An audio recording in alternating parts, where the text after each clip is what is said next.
Have you fallen down the cottage industry rabbit hole yet? Well, if not, buckle up, Alice, and click on over to the description in the show notes and sign up. Then you can get ready for the most fun induction into the cult of all things yarn and fiber. This will include, but not limited to, free yarn, free ebooks, patterns, coupons, and much more. You don't want to miss out.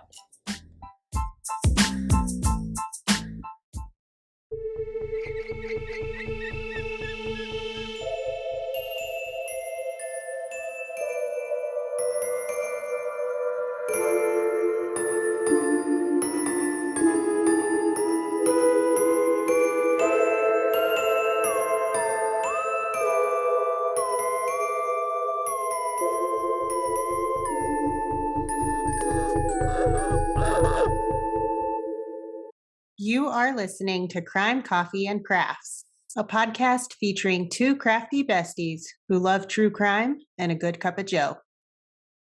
Hey, amateur sleuths. I'm Kristen. And I'm Heidi. Welcome back. Whoop, whoop. How are we? Fantabulous. Good, because I apologize for my face, guys, but I Oh my had a gosh. little bit of I was training and working outside all day yesterday. My face is burnt. Without sunblock on. Yeah. Several people in my I'm life trying. are upset over this, but I have a brain that forgets a lot of things. So Immediately after showering, I put all the stuff on. I know, and I'm terrible about that. I know. I'm going to I'm Oh, a no. basic but human. getting burnt sucks. It hurts. Does. So that's what I'm dealing with. It's hardly noticeable though, so it's fine. Yay. I am drinking coffee. As Fabulous. we always do. Oh, this is interesting. So this one, this is from, it's called Bald Head Coffee. Oh God. And it's called that because there's an island off of Southport in North Carolina called Bald Head Island. Oh, okay. So there's your reference. But Bald Head Coffee, we went to Southport last weekend and went to the Maritime Museum, and we went to the Old Brunswick Jail and a cemetery. We had a lot of fun. The kids had fun. The pictures of the cemetery are fucking rocking. Thank you. I'm gonna warp them, of course, and then put them on the Instagram. So for anybody, I love it. Yeah, I'm really excited about them. I was really trying to be very artistic there, and I really also I love the picture I took of the jail. Like, it's really cool, and I'm starting to get better and better about my photographic art. Remembering to do it. Yeah. Like the hardest and not just taking candids and stuff, but actually like looking at the lighting and trying to, I'm being more visual. Yes. Before I take photos. Which is good for you because you are a visual person. Super visual. So I am also a kinesthetic learner too. Like, I have to do things, and I have to I can't just listen or see. I have to feel and do to learn something. So, but anyways, this coffee is called Hurricane. Ooh. And it is a strong, rich flavor. It's an Arabica coffee. But there's a little... Okay, that is really adorable. It's cute, huh? It looks like a little tiki head a little bit. There's a website, baldheadcoffee.com, but I picked it up at the Maritime Museum in their little shop. And I said, hey, I got to try that. It's local-ish to me, so. And it tastes good. Fabulous. I like it. I was like, that's interesting. Interesting good, interesting bad. It was just not what I was expecting, I guess. I don't know. Unexpected deliciousness. Yeah. And if anyone is wondering if they actually see us on YouTube, what shirt I'm wearing, this is my cousin's band, The Others. He and the other members formed it in high school, I believe, but they got back together 30 years later. That's awesome. And they had a show a couple weekends ago, and he said it went well. He sent me a shirt and a pin and a couple stickers. Nice. So if anyone wants to go check them out, they're really good. He is the drummer. And so, yeah, John Gillard, drummer of The Others. Word. Word. I like the shirt a lot. I know, isn't it? And it's a picture of them Yeah. 30 years ago. That's so funny. I love it. And so, yeah. And it's a black shirt, which is good. It's always a good thing. Always good. Yeah. And I did a lot of art the last couple weeks. I did a lot of art. I finished up some old pieces, one of which was yours that I started like a year ago. So when I see you next, you will have that. And fantastic. Kristen did my logo, you guys. She finished my fucking logo, and it's so that was one of the amazing. things I was going to share. I'm so excited about it. So, and I have all the steps. I don't know why it's a thing, but people think that I don't draw my things, but I draw everything first. I draw everything first. So I got our sketch. Can't really see. Yeah, it's really hard to see that. And then see, it's making me get fluttery again. I love it. And this is the original. Dun, dun, dun, dun. And literally, like, I love it so much that, like, I already got business cards. I already made cards and everything. And I got holographic stickers made. Mm-hmm. I'm super excited, and I'm obsessed with your logo. And I'm glad that you had me do it because it's a really, really cool piece of work. It's more meaningful. Yeah. So again, that's Cocoon Homespun. It's beautiful. New logo. CocoonHomespun.com if you don't already know. Yes. It's where you can find all of your fine fiber art. I also did a birthday piece, a painting for a little boy whose mom I know. And I don't have the actual artwork, but I did a progression, so we could probably put that up. Yeah, we'll do like a little reel of it. And I'll show you. This is the artwork without the final touches, because the final touches have, names and stuff. I don't think you can see it. Yeah, push real close. There you go. Perfect. I see it. So it's Sonic the Hedgehog, Tails, and Knuckles. And Knuckles was introduced in the he's in the video game, but for those that don't know, he's in Sonic the Hedgehog 3. Sonic was so cool. And kids. This little boy who had a 7th birthday loves Sonic the Hedgehog and everyone. So when I completed it, I made it look like they're on a stage wishing him a happy birthday. Oh, that's awesome. But this is on a canvas. It's not paper. And I drew it, painted it, and then did the final touches. But it is actually on canvas. It does look like it's on paper. For some reason, it looks like just a little drawing I did. But I did that as well. And I think that's all. Oh, well, I did some other stuff. I'm helping with a chess club. I'm teaching Yeah. chess to 5th graders right now. That's so cool. And I made artwork so they could understand the pieces. And so this is your king. Nice.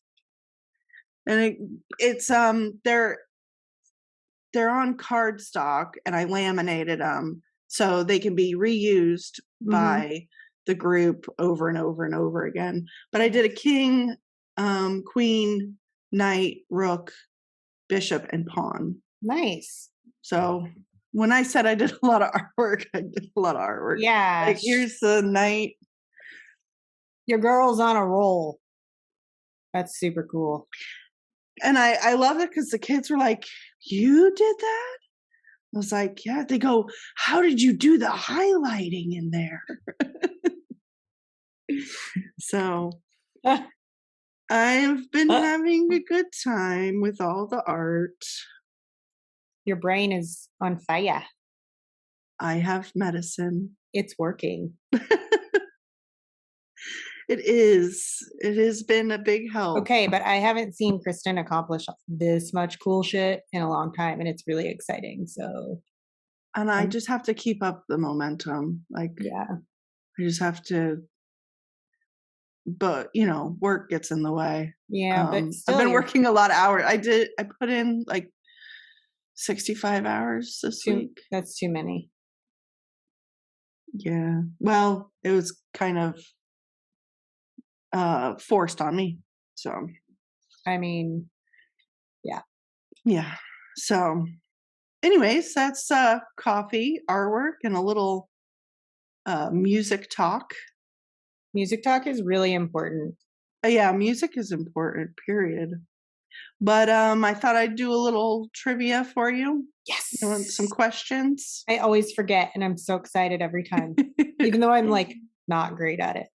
It's okay because we get to talk about it and people learn things and we learn things. Yes. So here's a simpler one, but the reference might be difficult. So, because I think it could be for anything really, but it was specific to this movie. Okay. Be afraid. Be very afraid. Name that movie. Fuck. I'll just give it to you because I don't think you'll get it. The Fly. It's funny. I have not seen that since I was so little that I don't even remember it.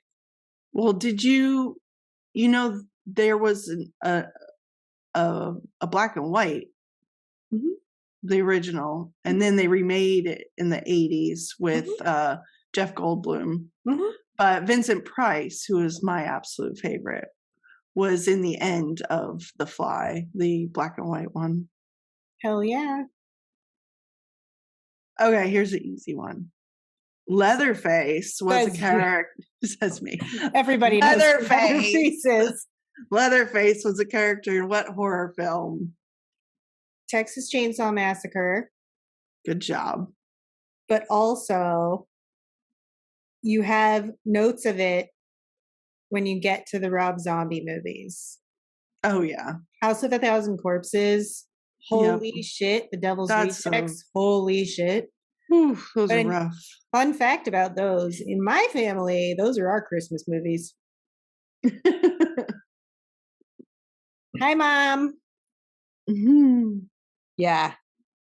Oh, yeah. Christmas is not complete without Rob Zombie. So this is an interesting one. When I read it, I didn't realize, or maybe I just forgot what they were called, but what's the name of the demon group summoned by the puzzle box in the movie Hellraiser?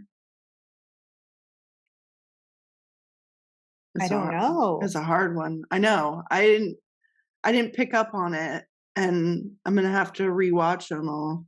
There is a new one coming out, but it's Cenobites. They're called Cenobites. I never would have guessed that. Yeah, it's a tough one. Cenobites. It just And- reminds me of cinnamon roll bite. Yeah. And to end our horror trivia, I will give you a goofy one. Okay. What 2014 horror comedy is about beavers becoming zombies? I have no clue. It's called Zombievers. Are you kidding me? No, I have to look this up. It sounds terrible. you know Ben will have to watch it. He loves all it. He loves the worst. He has the worst taste in his favorite shows. He loves it. He's gonna want to watch that one, I think. I mean, So you'll have to look it thankfully- up. Thankfully, he also likes Game of Thrones and stuff like that. But like, Yeah. sometimes I'm like, really? This is so ridiculous. So, I just go back to the vampire movie we watched. I went to sleep. You guys stayed up and watched it. It was bad. I don't even There's know what some it was. funny parts in it though. So anyways, here is my case. Terrifying tale. The terrifying tale of rape, strangulation, stabbing, torture, and death. Yikes, dude. Yeah.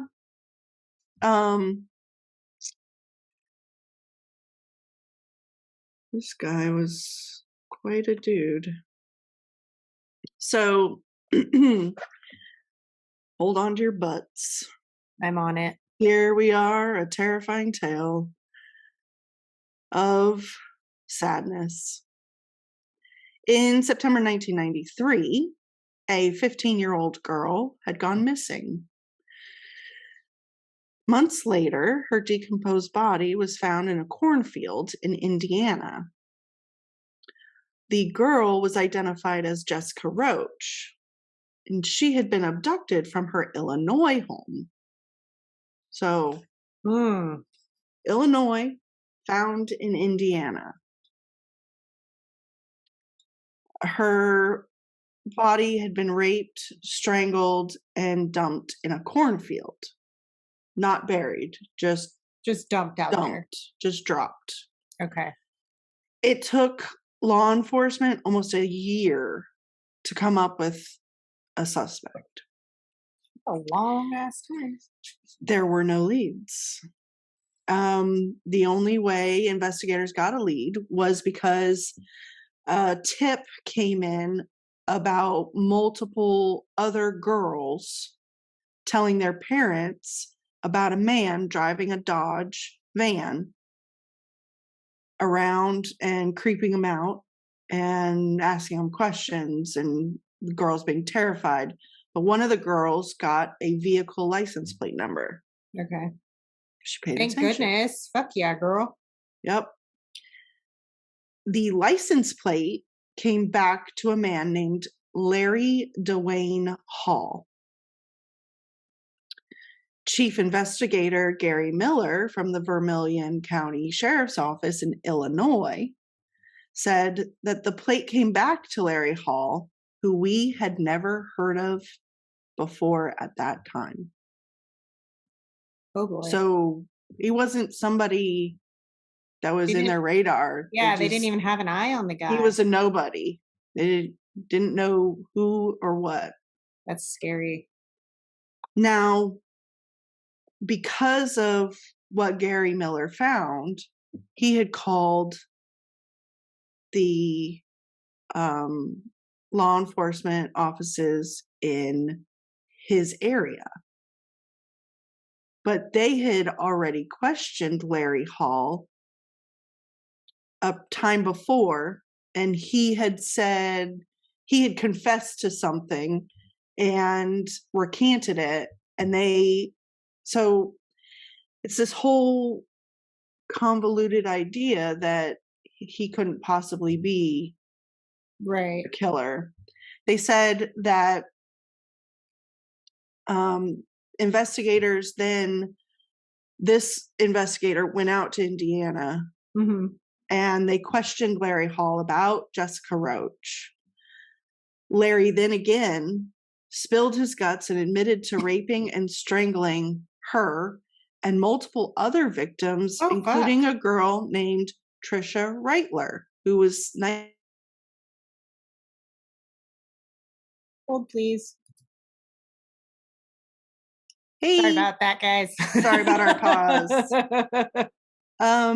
So I was where Larry Hall had confessed to multiple other victims, including a girl named Trisha Reitler, who Mhm. was 19 and had gone missing 6 months earlier. Okay. Larry is quoted in saying to detectives, "All of the girls looked alike. I cannot remember all of them. I picked up several girls in other areas, but I can't remember which ones I hurt." Oh, no. Hmm. The following day, Larry recanted his confession, and detectives believed that he was incapable of the crimes and actually thought he was just trying to get attention. Really, guys? Gary Miller, though, who was the one from Illinois, did not believe that. He believed in these confessions. Yeah. But Larry Hall liked to say that he has dreams about hurting and killing girls, but that they are just dreams and nothing else. I'm sorry, but if you're having dreams about that, there's something wrong. So before I get into his crimes or anything further, who was Larry Hall? This man who Just was came out of nowhere. unassuming and nobody knew anything. Yeah. Yeah. So Larry was born December 11th, 1962 in Wabash, Indiana. He was born with a twin brother, but they had a condition called monochorionic pregnancy, which is where identical twins share a placenta, and usually one twin gets more nutrients than the other. Mm-hmm. It is said that one twin, quote unquote, feeds on the other twin. Right. Unfortunately for Larry, his brother Gary was the one who received more nutrients. So Gary was born with brains, the looks, the strength. Yeah. And Larry was left with the leftovers.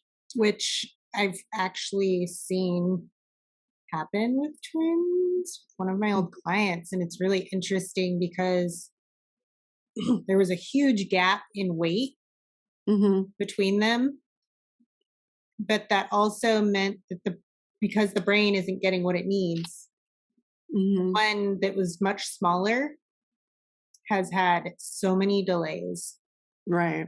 throughout her childhood Yeah. so far. It's really interesting. Yeah. And it's tough. And what is worse is that the boys grew up on the grounds of a cemetery with their father, Robert, or where their father, Robert Hall, worked. Not much is said of their mother, just that she was there and was stay-at-home mom. But their father was an alcoholic and very abusive physically and psychalogically, especially to Larry. While growing up at Falls Cemetery, which is what it's called, Falls, Falls Cemetery, Larry was often woken up in the middle of the night by his drunk father to help him dig graves, but also do grave robbing. Oh boy.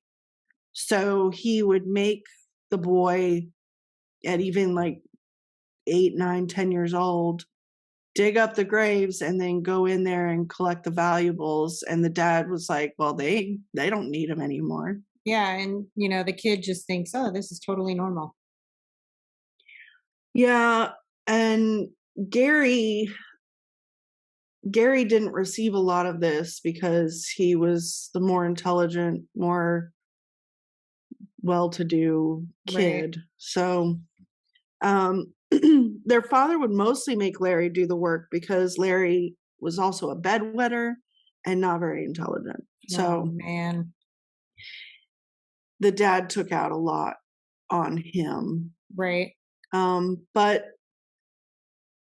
because his father picked on Larry more than Gary, Gary kind of became Larry's protector and tried to keep him safe when he could.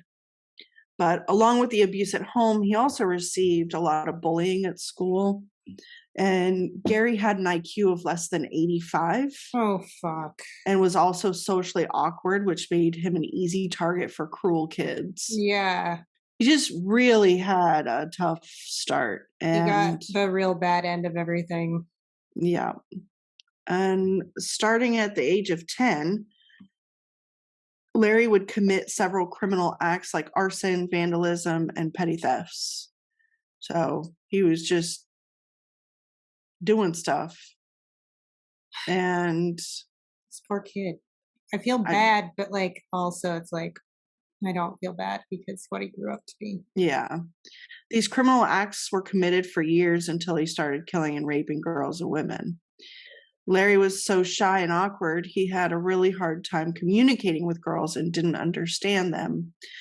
When the boys were a little older, Gary thought he'd help his brother Larry out, and they picked up a hitchhiking woman and spent the night drinking and partying, and Larry lost his virginity, but things went a little too far. Mm, Gary remembers seeing him be violent while having sex with the girl. oh God, that's not a good combination. Yeah, and I guess the next morning, Gary made sure that the girl got on her way and kept them separate so nothing more would happen to the Right. girl. Well, I'm assuming also that it was not consensual, violent sex. Right, It right, wasn't right, like right. BDSM. It was too far. No. This is not good. Yeah. But throughout Larry's life, Gary was always his biggest advocate and protector, and he had a hard time believing, or maybe it was just pure deniability, Hmm. that Larry was capable of all these violent acts towards women. And there's so many girls that investigators believe Larry is responsible for, but it's Well, yeah, because like he started so young. yeah. Yikes. Another interesting fact about Larry and Gary, they liked doing Civil War and Revolutionary War reenactments. Interesting. They started doing it together, but then Larry would go off as he was older and do it by himself, and he Mhm. would travel all over the Midwest finding reenactments. He lived his whole life wearing they're not sideburns, they're burn sides.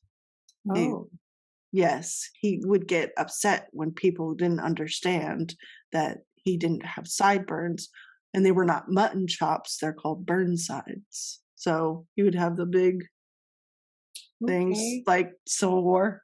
All right. Yeah. I mean, He get lived at- a lot. Like he get at was it. doing so many reenactments. There- He just lived with Burnsides. Yeah, there are reenactments still to this day everywhere.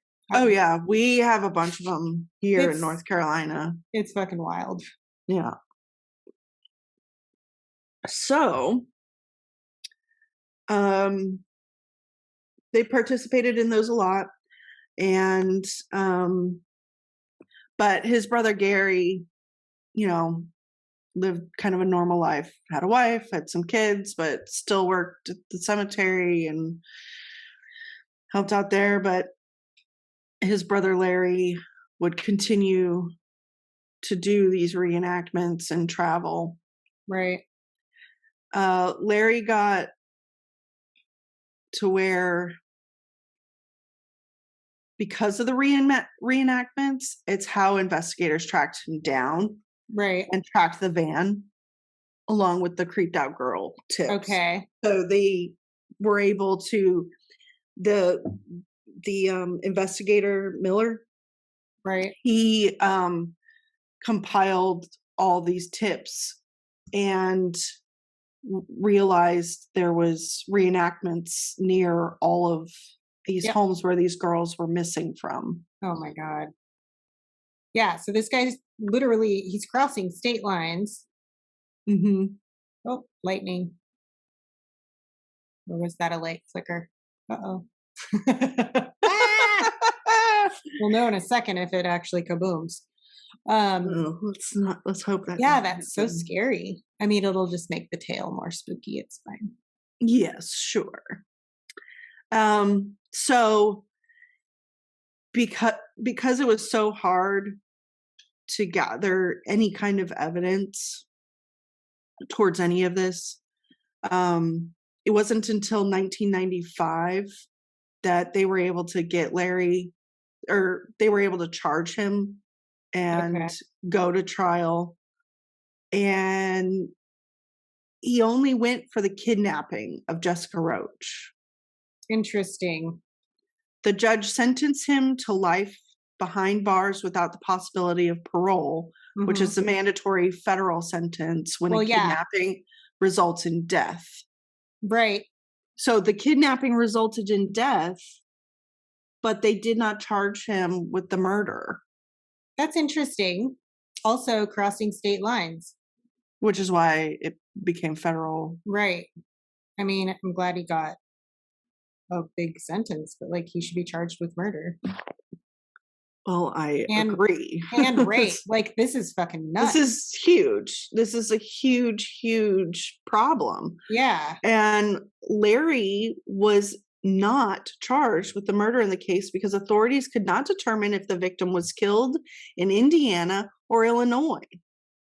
Does it fucking matter? I don't get that. Still, it was a federal crime. He still crossed state lines. It shouldn't matter where she was killed. It matters that she died. The Ugh. worst problem of it all is that they had very little evidence to pinpoint that he was the actual murderer, because he recanted his confession and Right. said that, I just dream about killing these kids. And Whatever, dude. He's yeah. so fucking full of shit. So for the kidnapping, he appealed his case and sentencing. Okay. So prosecutors they came up with an elaborate plan. There was a convicted drug dealer in another state named James Keene.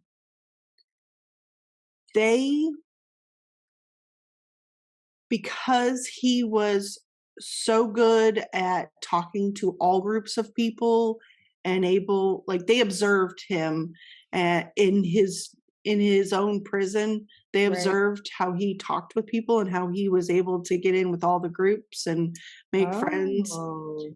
They decided to give him a deal. They said, if you can go to this prison where we house very violent, very criminally insane prisoners, Yikes. to befriend this person, and if you can get evidence or information and hopefully a location of a body, Right. then we will overturn your sentence and you will be freed. Holy shit. That's a big deal. It's a huge deal. I would have been like, hell yeah. So if you remember earlier in the part of the case, Larry, had confessed to the kidnapping and murder of a girl named Trisha Reitler, Right. the 19-year-old. Yeah. This was the body that James Keene was tasked with finding out. Okay. If they could get the body of this girl where she was buried, then they could get him completely. Right. And his appeal would not be overturned for Jessica Roach. Right. So he transferred to Larry's prison, and over time, over months, he befriended him And that part of the story is a whole nother interesting case. Mm-hmm. And there's a book that he wrote called In with the Devil. Oh, And there's also a series on Apple TV called Blackbird. okay. And it's fantastic. It's really well done. And I will just say, it seems that James was able to get enough information so that Larry's appeal would be denied. Okay. Unfortunately, though, the work that James did in the prison with Larry did not give him locations of bodies. Oh, fuck. He did get another confession of another girl, a 20-year-old woman named Lori DePies. Okay. And at the end of his time in this prison, they became such good friends that he would help him out. Like, Larry was known for fixing equipment and cleaning, like he was a janitor Okay. at the prison. And James had a moment with him where Larry had out a map. He had drawn the states and had dots in locations. And Oh, during this, James kind of revealed who he was, because he just broke down and called him a piece of shit, and oh man. basically said that he's a horrible human being who has done all this stuff to all these women. And so they had a big old thing. He was put in solitary confinement for 2 weeks because they couldn't get up with his people, the FBI. And They 'cause just the left him warden there? at the time, the warden was out of town or something. Oh god. And so it took him 2 weeks to get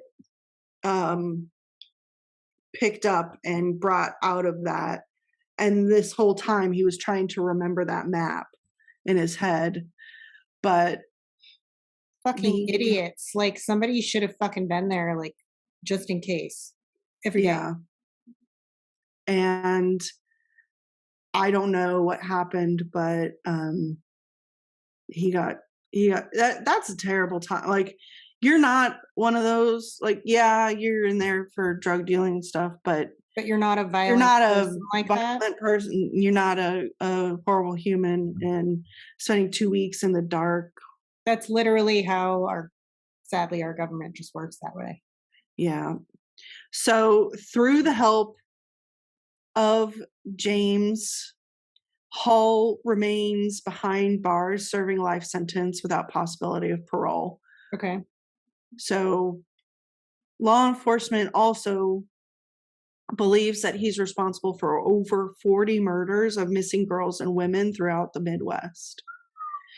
He cannot be listed as a serial killer because he's never been convicted of murder. Really? They know of 2 bodies that he's responsible for, but they could never charge him for Right. due to lack of evidence, and one without a body. He confessed to 15 to 39 murders, but recanted all of them. Well, Um, that's just so fucked. there are bodies that have been unidentified still, Right. and there are it's awful. So they do believe that Larry's first murder was when he was 18. Okay. And that was of 15-year-old Dean Marie Pyle Peters, who disappeared from Grand Rapids, Michigan. And that happened in February 1981, but her body was never recovered. Okay, that's fucked Yeah. up. In Oh, August of 1981, 12-year-old Deborah Jean Cole oh my disappeared God. from her Indiana hometown and is believed to be Larry's second victim. And for 13 years, several female bodies, some as young as 10, and some never identified, had been discovered and later believed that Larry was responsible for their deaths. They're so young, they're just babies. He drove lots of miles and picked up several victims and destroyed many, many lives. That's just gut wrenching. And, Yeah. most the bodies were never found of a lot of these, and they Yeah. were unidentified, the ones they did find. So it's like hmm DNA, come on. Jennifer Lee Schmidt was 19. August 6, 1985, she disappeared from the grounds of Purdue University and has not been seen since. That was one of his that they believe. This one, the body was found August 11th, 1985, but date of disappearance is unknown. Marcy Fuller Swinford, 21. She was found dead in a wooded area near Honey Creek and was strangled and sexually mutilated, Fuck. which was his MO. Okay. A lot so of times, like, so he is said to have confessed to picking up the girls. And if they were, he said some of them were nice at first until they weren't. Okay. And then he would like take a rag soaked with some fumes and make them pass out and Probably ether. have sex with them and Yikes. then strangle them and kill them. And because he grew up digging graves, he was pretty good and efficient at burying bodies. Yeah. Said with the one for Jessica Roach that he didn't have time to bury her, and that's why he left her in the cornfield. Good God. There's other victims. Denise Diane Flume, 18, disappeared March 28th, 1986 from Cornersville, Indiana, and has not been seen since. Felonia Milia Chavez was 28, September 6, 1986. She was a drifter and found strangled in a cornfield. She was, it was in Southern Illinois. She was considered a Jane Doe until her body was exhumed and identified in 2002. Oh, wow. So in 2002, her body was identified. That's good. But Yes. yeah. Unfortunately, they can't charge him with these. I just wonder, like, somewhere are there DNA swabs that they took? Did they had to have done some kind of swab for like the rape. There's got to be some kind of something somewhere that they're going to be able to use eventually. And I hope so. Like, and that's why I'm talking about these victims, because yeah, maybe someone can get on it and open up these cold cases and look into other evidence. Kimberly Ann Thompson, 25, disappeared December 1st, 1986, and was last seen in Champaign, Illinois. Linda Weldy was 10. Oh my God. She disappeared February 24th, 1987, and was found March 17th, 1987. She vanished and was found dead in a remote area near her home and was strangled. Diane Jane Braungart, 18, disappeared March 11th, 1987. She had finished a shift at her Venture store. Sorry, I almost said Ventura. I was like, that's California. Yeah. She was working and was never seen again. from Crystal City, Missouri. Wendy Louise Felton, 16, disappeared June 4th, 1987, from Marion, Indiana, and remains missing. Oh man. Jane Doe number 1, they don't know her age. She was found September 21st, 1987, but is still unidentified. Is a white female and she was found in Lincolnville, Kansas. Oh wow. So he was really He really traveling. went all over the place in the Midwest. So Yeah. Jane Doe, February 14th, 1988, is still unidentified, and they estimate her to be about 19, and she was discovered in Millen, Georgia. Good God. He's really like all over. Mm-hmm. These are the scariest ones. The guys that travel are the scariest They really are. because they're, it's hard to trace, especially back then. It was like they didn't really have their shit together, Right. There's been so many Between- advances with Yeah. technology and Yeah. how we do things. So Ugh. this last victim I have a name of is Paulette Webster, age 19, disappeared September 2nd, 1988, from Chester, Illinois, and has not been seen since. All of these, they believe the FBI believe are responsible from Larry. Right. They think he's a responsible party for all of these. Larry Hall was transferred. He resides and is locked up in a federal prison in Butner, North Carolina. He's alive. I have been to this facility Oh God. multiple times for inmates, Yeah. a lot for forensic evaluation and also mental patients. So I've been yards away from this man and didn't even know it until this week. So, Yeah. yeah. It's scary when you like realize you were close to somebody so gruesome. Yeah, he's 59 years old. He's still young. He could still be charged with a lot. He So could be. y'all who are listening, Let's get it together, figure out identities and how do we do evidence or this? something.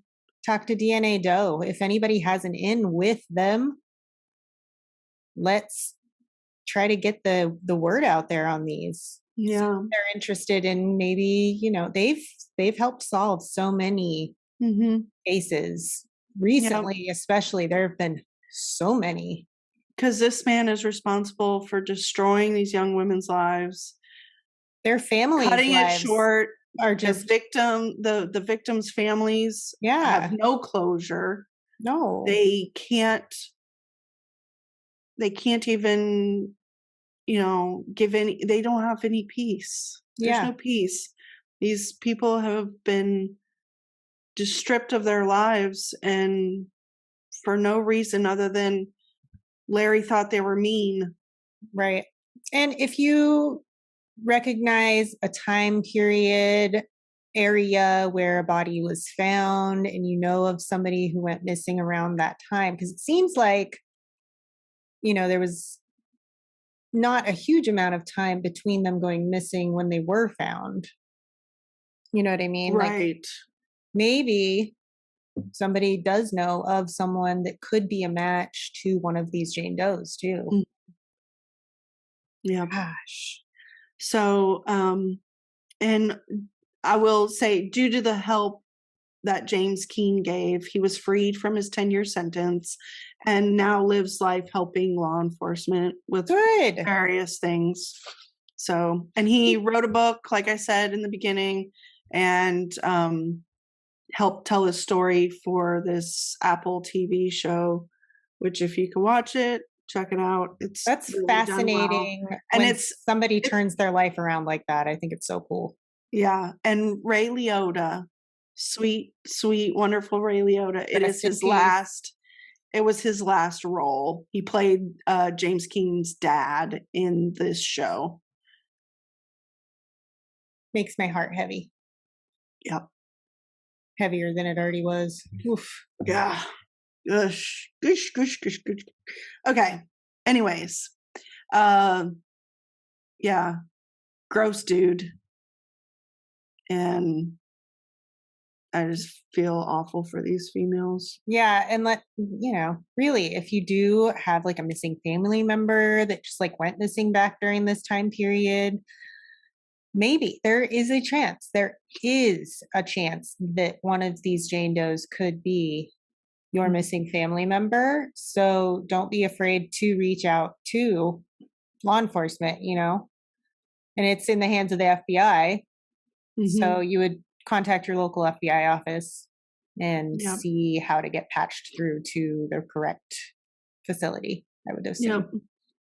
And my resources were Wikipedia, Apple TV, History versus Hollywood, and Investigation Discovery.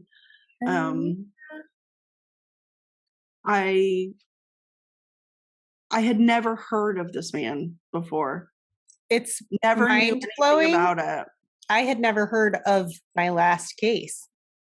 Yeah. It's not something that I had ever, nobody has covered it in any of the podcasts I've listened to, I don't think. Yeah. Which blew my mind. Yeah. 'cause But it's again, so heavy. they don't cover children, Right. most of them. Yeah. So, wow. So that is the terrible, awful tale of Larry Hall. Luckily, he just He's locked running up. away. He's running away. Let's try to make it worse for him. It'd be really great if they could link some of these and actually call him a serial killer, because that's Yes. what he is. Because he is. Yeah. Everybody knows it. Oh, man. All right. Well, until next time. Ta-ta. For now. Thanks for listening to Crime, Coffee, and Crafts. If you love our podcast, please rate and review us on Apple Podcasts. This helps us more than you know. If you really love us and want to support us, go to our website at www.crimecoffeeandcrafts.com. From there, you can join our Patreon, shop our merch, and find us on social media.